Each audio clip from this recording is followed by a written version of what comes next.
Hello students, आज का हमारा टॉपिक है तरंग फलन की भौतिक सार्थकता और उसकी व्याख्या।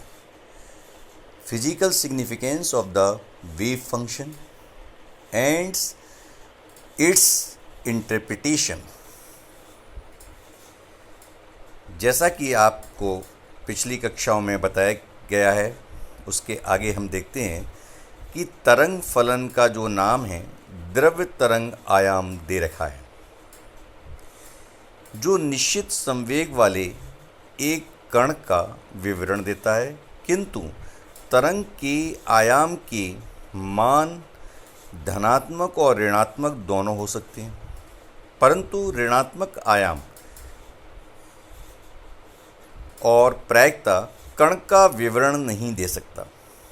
इस प्रकार तरंग फलन साई आर टी की कोई सीधी भौतिक व्याख्या संभव नहीं है।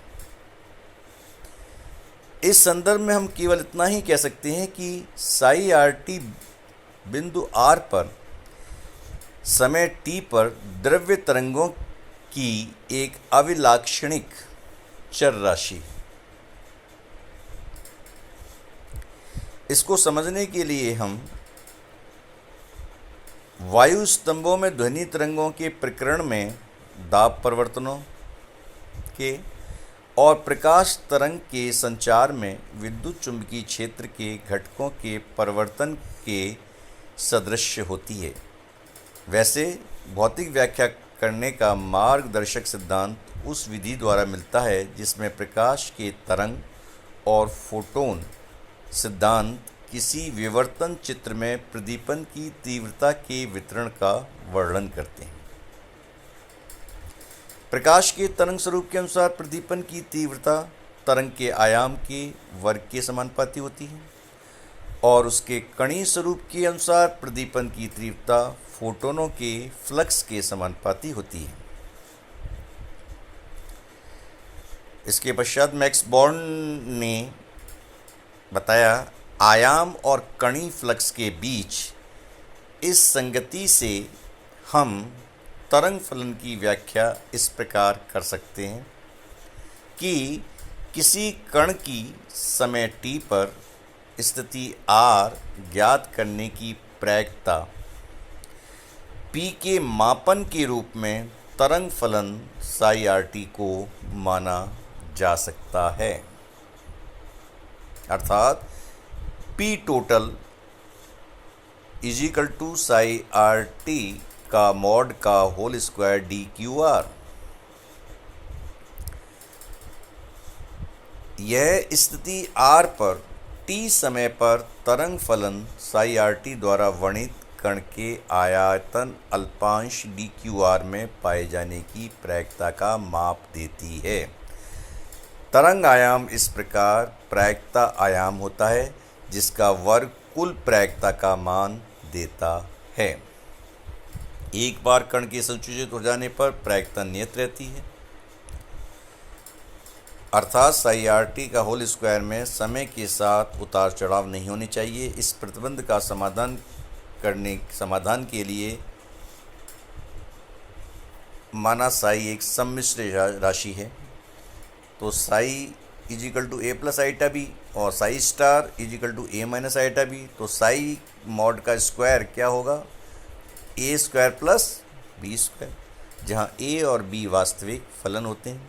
साई आर टी की प्रायिकता संबंधी संकल्पना का पूर्ण निर्धारिता का सिद्धांत के अवैध होने के मौलिक सिद्धांत से घनिष्ठ संबंध होता है।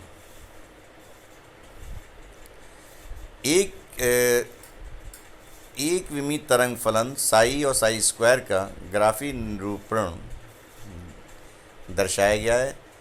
इसका व्यवहार तरंग फलन साई आर टी और उसके संगत साई आर टी का होल स्क्वायर द्वारा दर्शाया जाएगा। चूँकि कण का हर समय स्पेस में कहीं ना कहीं अस्तित्व होता है, इसलिए minus infinity to plus infinity integration psi R T का whole square D Q R is equal to 1 या minus infinity to plus infinity, P D Q R is equal to 1। P प्रायिकता घनत्व कहलाता है, P is equal to psi star psi, जैसा कि आप जानते हैं।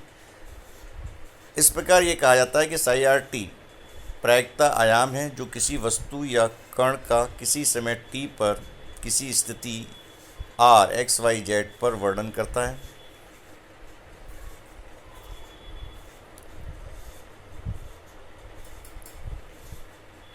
परंतु प्रायोगिक रूप से उस कण या वस्तु को उस बिंदु आर तथा समय टी पर प्राप्त करने की प्रायिकता साई आर टी का होल स्क्वायर के अनुपाती होती है।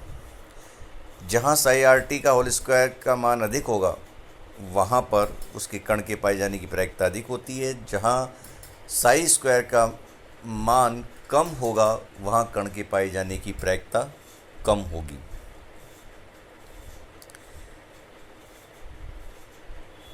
इक्वेशन 2.28 जो है समाधान जो है वो तरंग फलन साई आर टी का प्रसामान्यीकृत कहलाता है, यानी नॉर्मलाइजेशन कंडीशन है। तो नॉर्मलाइजेशन फंक्शन की कंडीशन कहलाती है।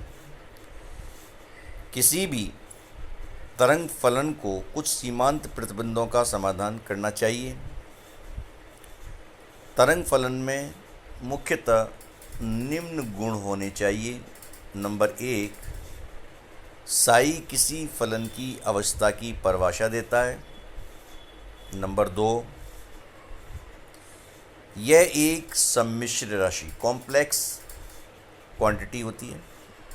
Number 3, psi del psi upon del x, del psi upon del y, del psi upon del z सर्वत्र परिमित और सतत फाइनाइट एंड कंटिन्यूअस होने चाहिए तथा वृत्त दूरियों पर शून्य होते हैं।